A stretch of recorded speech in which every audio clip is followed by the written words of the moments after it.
Ukraine में फंसे पाकिस्तानियों को बाहर निकालने के लिए पाकिस्तानी सफारतखाना भी मुतहरक हो गया है, मगर वहां पर फंसे 500 से ज्यादा तलबा तालबात और दीगर पाकिस्तानी जो हैं वो पाकिस्तानी सफारतखाने की कोशिशों को मौसर करार नहीं दे रहे और इस पर सरापा एहतजाज भी हैं। इस सिलसिले में कई वीडियोस भी सामने आ चुकी हैं जहां देखा जा सकता है कि पाकिस्तानी तलबा तालबात जो हैं इंतहाई परेशान हैं और कसम परसी की हालत में वहां पर अमदाद की पुकार कर रहे हैं। कई तलबा तालबात ने और उनके वालिदैन ने वीडियोस बनाकर पाकिस्तानी गवर्नमेंट और हकाम बाला से अमदाद की अपील भी की है। ताहम इस समय पाकिस्तानी सफारतखाना का कहना है कि इस सिलसिले में खास तौर पर कोशिश शुरू कर दी गई हैं और वहां फंसे तलबा तालबात को पाकिस्तान वापस लाने के लिए भरपूर कोशिशें शुरू कर दी गई हैं। दूसरी तरफ 600 से जायद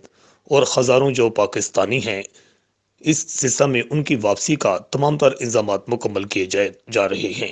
यूक्रेन पर रूस के हमला के बाद पाकिस्तान में बेरोजगारी में मजीद इजाफा होने का अमकान नजर आ रहा है